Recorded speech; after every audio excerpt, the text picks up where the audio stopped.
Get the best out of the markets again. You have witnessed it in 2016.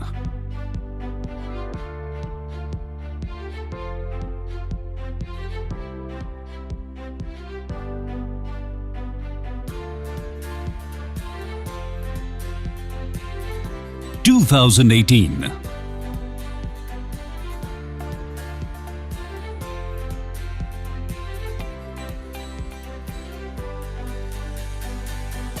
2021. Kotak Equity Colloquium is back. One of India's largest knowledge sharing platform on the markets. The Kotak Equity Colloquium. Join the biggest names in the industry. Gain knowledge from their market insights. Get trends and analysis and the forecast for the future. Use their experience and share it with your investors. Deep dive into sectors which will drive the future, which may help you grow your money like never before. Get brand new perspectives and all the tools you need to grow your business. Inviting you to join the Kotak Equity Colloquium.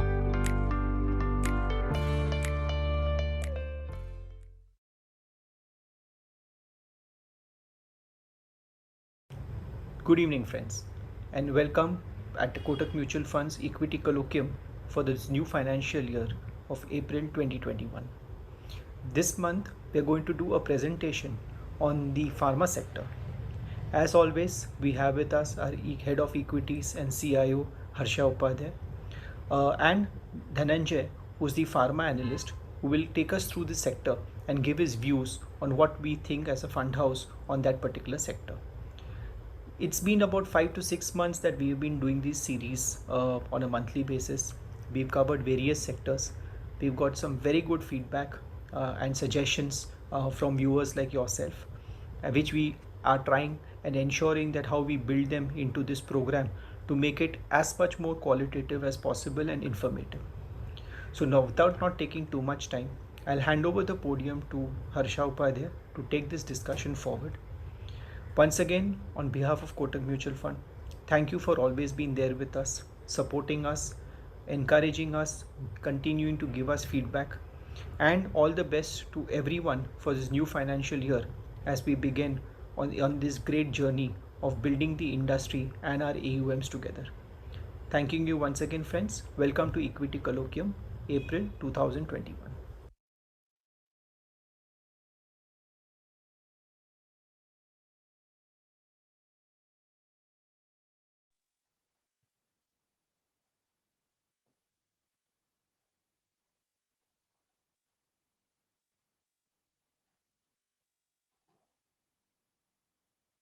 Good evening, friends. Welcome to yet another edition of Equity Colloquium from Kotak Mutual Fund. Today, my colleague Dhananjay is going to discuss about pharmaceutical sector, which everybody thinks is very complex, but he is going to make it very simple. And in his simple words, he is going to explain the dynamics of the entire sector. Before we do that, let me share our views on the market and the current market setup. If you look at markets now, there has been a little bit of volatility in the recent past, given the fact that there has been a dip in foreign flows, and also the fact that the second wave of COVID has created some sort of uncertainty in the markets. But as far as we are concerned, we believe that this is a situation where one should not panic. In fact, one should be adding to equity allocation at lower levels, simply because of the following reasons. One, the valuations have corrected over the last 3 to 4 months, and the earnings are likely to turn up as per expectations for the Jan to March quarter. We all know that there was no hurdle in terms of COVID related adverse factors during the first quarter of this calendar year. So naturally, most of the results will be as per expectations or slightly better than expectations. And also, we believe that this time around, while the number of cases have really galloped, we do not think that there is likely a national lockdown. We think the restrictions are going to be more geography specific, maybe in the form of weekend curfews, night curfews, etc., which means that some of the businesses will get impacted, but not the entire economy. And also we should remember that previous year around the same time, we had a complete lockdown, pan-India lockdown, which adversely impacted our economic growth. So compared to that, these localized restrictions are unlikely to really be worse than what we had seen in the last year. And also on the other side, we are seeing continuous increase in the pace of vaccination. And as more and more population gets vaccinated, we believe that the containment of this spread is likely to be better. So while one should remain cautious at this point of time, but also use opportunities at lower valuations if there is a volatility in the market to increase equity allocation to the intended levels. This is what our suggestion would be at this point. Coming to today's discussion on the pharmaceutical sector, we all know how large is pharmaceutical sector or healthcare spend in the global context. For example, if you look at global GDP and compare with healthcare spend, the healthcare spend is almost 10% of the global GDP. So that's the kind of significance that the healthcare sector has in the overall global economic context, especially so in the context of the current COVID spread as well. Today, Dhananjay will discuss about the dynamics of the sector. What are the important drivers? Is there a big opportunity for Indian pharmaceuticals, especially given that there is a China plus one opportunity, and also government is pushing productivity linked incentives for the pharma sector? Is there a big opportunity for India in that sense? And also he will discuss about the healthcare segment, which includes hospitals, and how Indian hospitals are doing at this point of time, and what is the prognosis in terms of the future for this sector as well. So over the next 15 to 20 minutes, Dhananjay will discuss about the pharmaceutical sector in detail, and thereafter we would take questions from the audience. Thank you, and over to you, Dhananjay.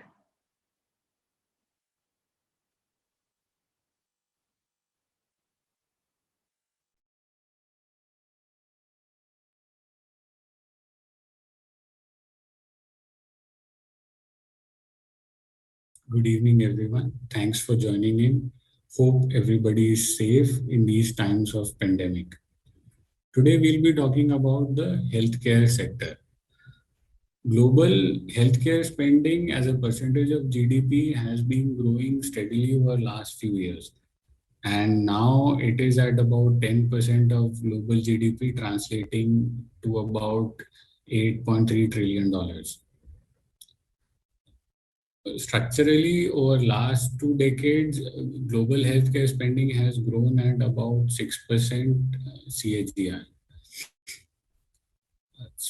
Overall, total spend on healthcare now is more than double of the total value of crude oil, iron and steel, coal and base metals production put together. Healthcare spending has grown structurally as a percentage of GDP over last few years. And this has been seen across incomes from low income countries to high income countries. And today, the average spending on healthcare as a percentage of GDPs across country is at about 7%. Increasing disposable income and insurance penetration along with increasing government expenditure on healthcare is the major driver of growth in healthcare spending. Other drivers include increasing awareness among the masses, improved access and diagnosis with improvement in healthcare infrastructure and advances in standards of care. Global pharmaceutical market is at about $1.1 trillion and is part of the $8.3 trillion global healthcare spending. Global pharmaceutical market is growing at mid single digits, and the main driver for growth is better access and affordability across the world.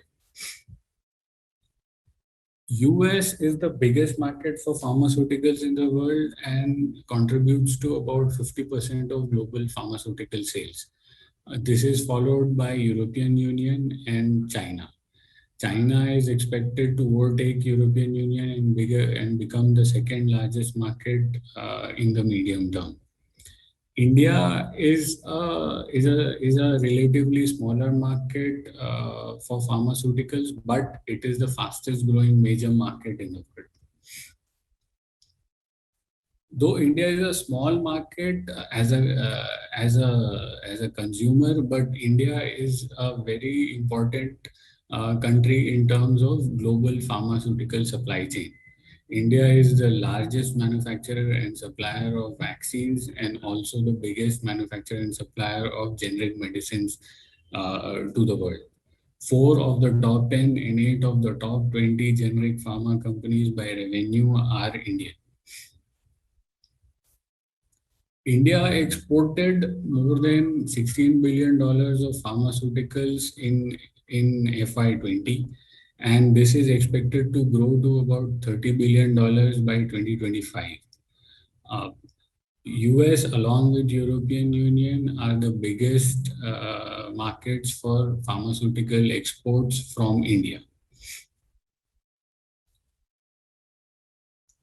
US generic market has been challenging for Indian companies over last few years because of sharp erosion in prices of generic medicines. However, this price erosion has moderated significantly over last few quarters, and we have seen very benign price erosion over last 1 year in US generic market. We expect that US generic market will again come back to growth this year, and going forward, it should grow at mid-single digits, driven by significant patent expiries going forward. Indian players have been dominant in the US generic market because of the high percentage of total ANDA approvals going to Indian companies. Going forward, we expect that this should continue, and also the quality of approvals gained by Indian companies are improving, with Indian companies now getting approvals for injectables as well as inhalers now. Also, compliance record for Indian companies has improved over last few years, and now Indian companies are getting lesser number of warning letters as a percentage of total warning letters issued by US FDA. We expect that going forward, the compliance record of Indian companies will only improve. This will result in lower number of supply disruptions for Indian companies going forward. Coming to the domestic market, last year was very challenging because of disruption due to COVID, and growth in the domestic market declined from almost 10% to 2%. However, in last few months, we have seen a gradual recovery in growth in the domestic market. The impact of COVID in the domestic pharmaceutical sales was mainly seen in acute therapies, with acute therapies showing a decline in FY21 compared to FY20.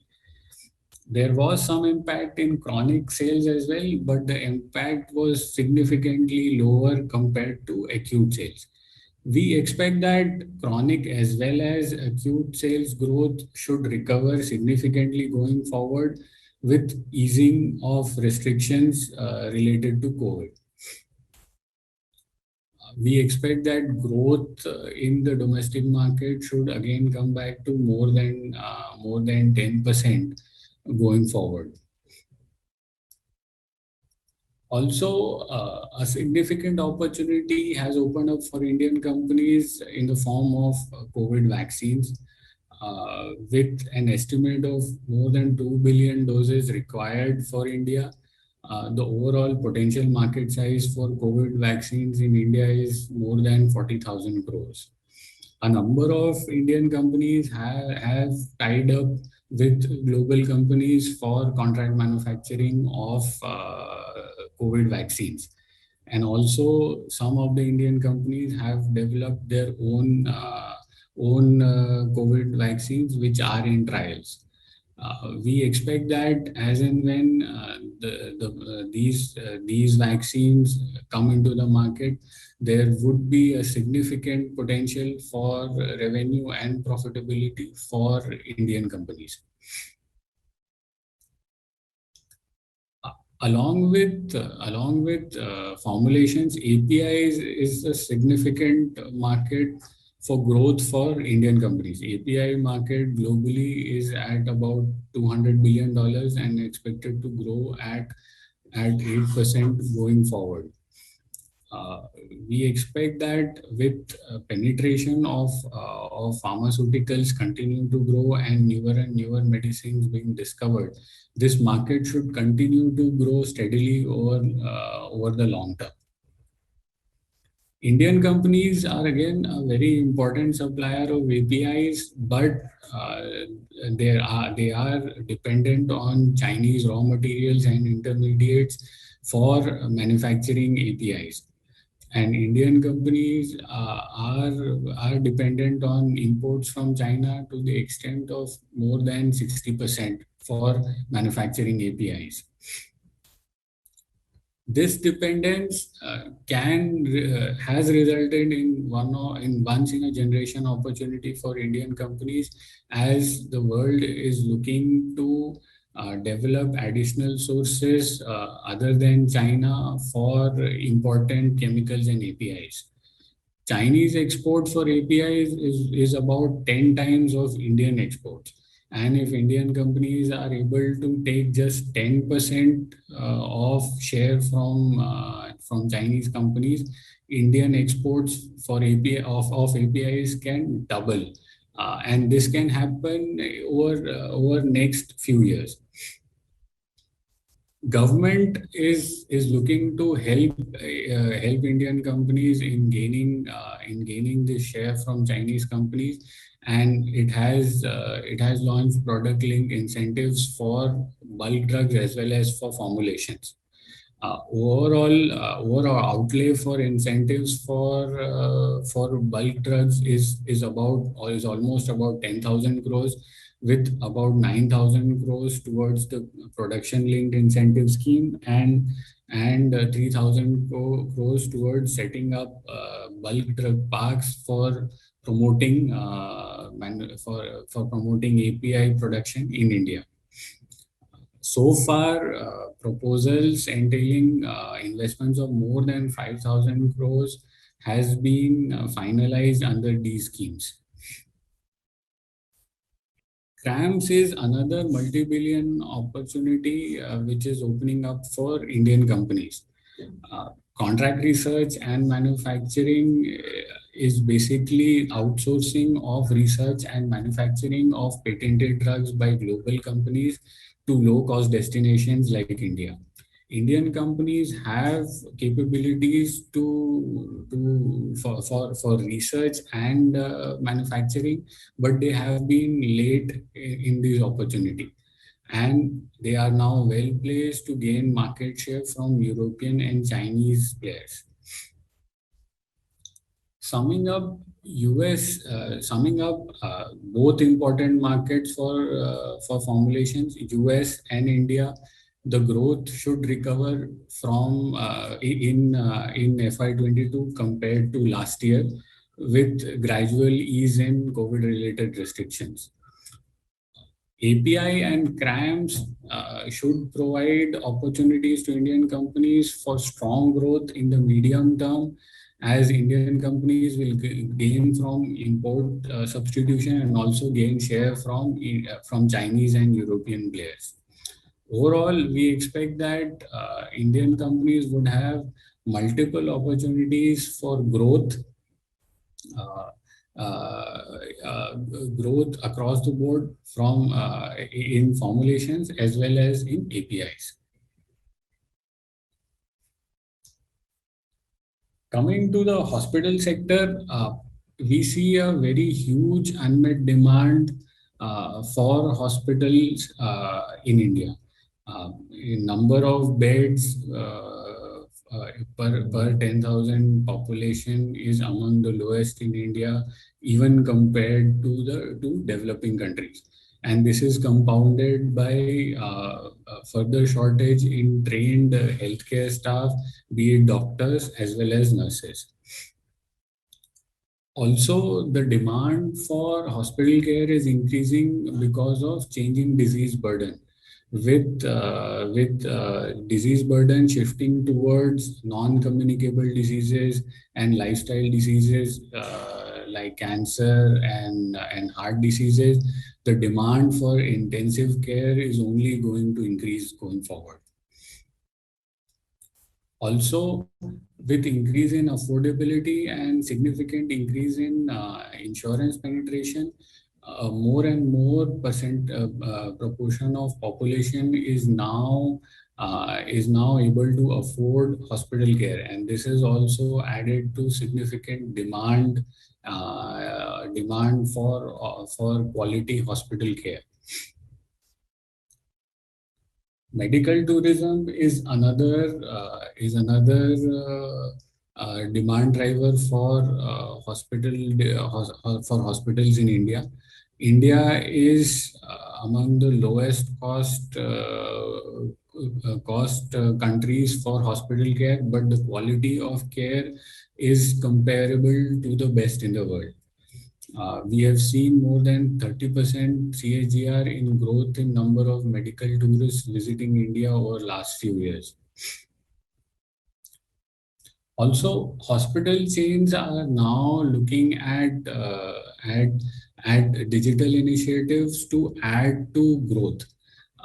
These initiatives are broadly in three segments, which are teleconsultation, diagnostics, and e-pharmacy. These initiatives are expected to increase overall patient traffic, occupancy, and increase diagnostic and pharmacy revenue significantly over the medium term. Overall, summing up for the hospital segment, there is already a very significant shortage of hospital beds and qualified health workers, and this is only expected to increase in the medium to long term with structural increase in demand for hospital care. Also, there are other demand drivers like increasing insurance penetration and also medical tourism, which are adding to growth in demand for hospitals. Overall, we expect structural growth in hospital revenues as well as profitability as Indian companies become larger and reach global scale in the medium to long term. That's all in our presentation for the healthcare sector today. Thanks everyone. Mutual fund investments are subject to market risks. Read all scheme-related documents carefully.